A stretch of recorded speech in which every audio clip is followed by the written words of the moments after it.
Hello there everyone and welcome back to the vlog. Now, if you watched yesterday's video, you know that I have just proposed a new series for this channel and for the blog as well. Welcome, therefore, to 101 plus steps. Now, today's book is Eckhart Tolle's The Power of Now, a practical guide. It is a spirituality book that revolves around the concept of being present and having a sort of connection with your inner being, with your inner self. As with all books that I will be reviewing, I will be going on about the structure of the book for a bit and then describe how the book is structured and touch on a few details inside the book so you can get a rough idea of what is going on in the book. Now, if you want the full picture, if you want the full detailed review of every single little bit of information that you can find in this book, you can check out the link in the description or in the pinned comment, which links to my review on the blog, or you can actually just go down the description and buy the book. I will be posting some links there which will lead you to a shop where you can buy the book from. This is not sponsored, I'm not getting anything out of this, so make sure to check the book out.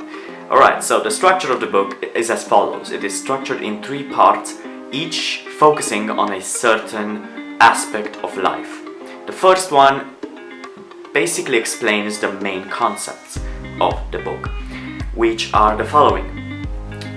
The idea of presence and of the present moment is roughly transcribed as the fact that our mind is not actually us. Our thoughts, what we think, and what we perceive as the truth about this world is not always what it really is.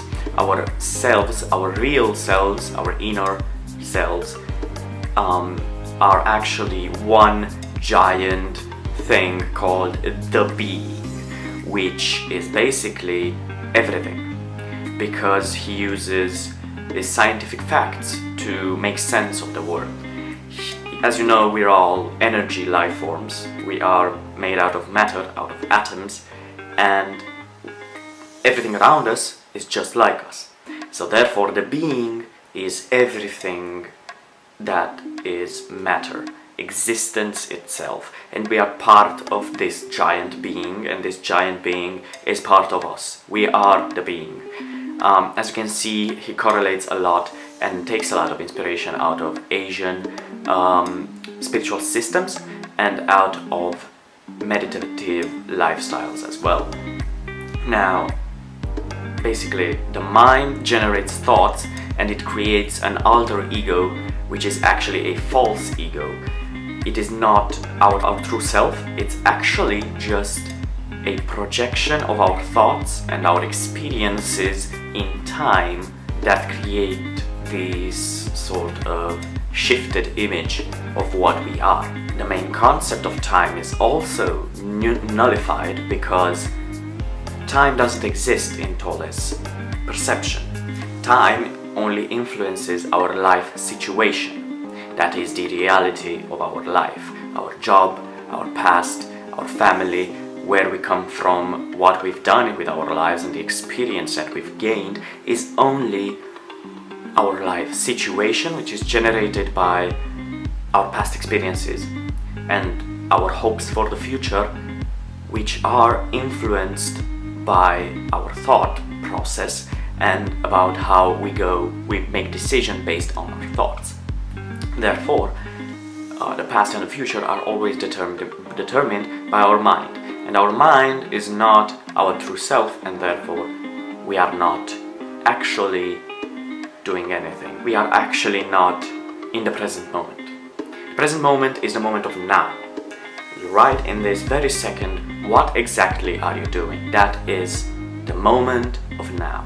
And to stick in that moment, you need not think of the past or of the future. Just live in the present moment and do exactly what you want to do then in order to create your future and not determine it based on past experiences and also hopes, thoughts, plans.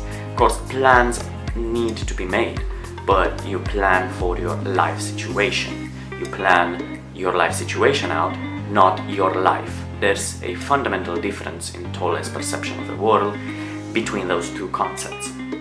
And our true self is actually our inner connection with the world, our inner harmony with everything that surrounds us, and we should introspect a lot, meditate a lot on that fact, and connect with the world around us and create that harmony, just like in spiritual systems which are very popular in Asia. In the second part, given that the reader has the basic knowledge of how Tolle's system works, he goes on to describe relationships and why relationships fail.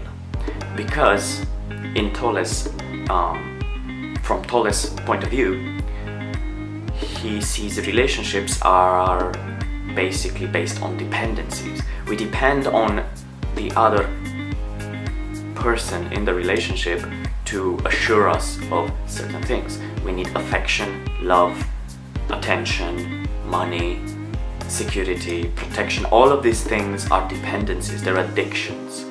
And in fact, that is why relationships fail, because when one of the people involved in the relationship fail to provide one of those dependencies, the other part starts to have doubts and starts to go in a different direction. In Tolle, in the author's mindset, in order to have a fulfilling relationship, you need to actually be willing to sacrifice yourself, to give your inner peace, to give your presence to the other person.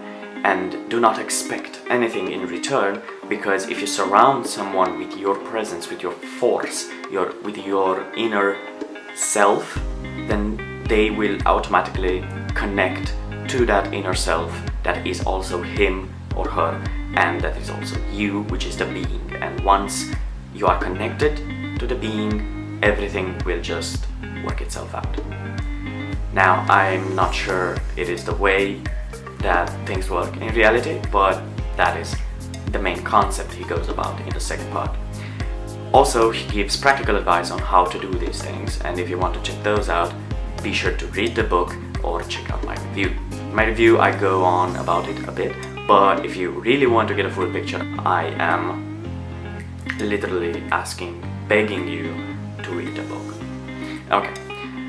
In the third and last part, using the things and concepts presented in the first two parts, the author goes on about suffering, failures, and stuff like that. She goes on about to say that suffering is natural and it is just the way of the world, because it is generated by the absence of other people. People who are not present in the present moment, who are not connected with the being, and therefore tend to inflict suffering upon others because they are absent. Now, in order to push through and fully become present, you need to face these things, and you need to become a transparent filter, to become basically like a sheet of paper, or a better analogy would be that you are a level of water, and their absence, their thoughts, the thoughts generated by their minds, their harmful opinions and everything that hurts you should go through you and move on and become nothing. You should actually feel sorry for them because they are absent. They do not know what you are experiencing. They do not know the joy and the bliss that is the harmony of being connected and being in the present moment. And therefore, they are spewing off these things that theoretically hurt you, but they are generated simply by their lack of presence, which is a sad thing. So you should actually help them and always try to recognize their suffering and try to change that. That is basically what the author goes on about in the third part of the book. Of course, he does mention that you shouldn't let yourself be profited from, and you should not let yourself become the slave of another person just because they're absent and you want to help them, but you should do everything in your power to make them be present and become better human beings. That is pretty much the content of the book. He goes on about some practical advices and some exercises that you can do in order to fulfill those and attain those skills and do those things that ultimately bring you to the state of bliss. And now to share with you some of my personal opinions on the book. I find the contents of the book very, very interesting. It is a very interesting point of view, a very interesting perspective, and a very interesting way of perceiving the world around us. Let's not forget that we don't know for sure that this is the ultimate truth. So I'm always a bit skeptical about spirituality and spiritual books. I do believe that there is some truth to what Tolle is describing in his book, and you should really keep an open mind when you're reading this book and try to see the correlations between his ideas and other ideas from other spiritual gurus and spiritual people that have talked about these things, and not only from modern spiritual systems, but also from the classic, like the Christianity and Islam and all the religions, and find those things that just correlate with each other, because there are a lot of things that are very much alike between Tolle's system and Asian spiritual systems like Hinduism and Buddhism, as well as Christianity to some degree, and Islam as well. So you should always keep an open mind and do your research. It is obviously a work of self-finding, because he is writing this book from the perspective of someone that has figured things out for him, and perhaps what he is saying might not apply to you, but you should always get those aspects that are helpful. Right, so that's my review of the book. If you want to get the full picture, check out the link in the description below or in the pinned comment to read the review on my blog. There's also an article on Medium coming this week, so make sure to check that out as well. Links to my Medium profile are in the description below. If you find this book interesting, or if you want to make up your own mind and build your own opinions on this matter, go down in the description below or in the pinned comment. I have links to where you can buy this book from. I want to remind you all once again, this is not sponsored. None of the books I am reviewing are sponsored. I'm just providing you with every opportunity I can to actually get these books in your hand or on your Kindle or in any format, so that you can read them and form your own opinions and become more knowledgeable. Alright, so I've been Michael.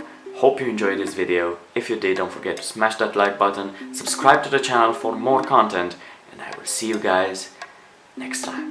Bye.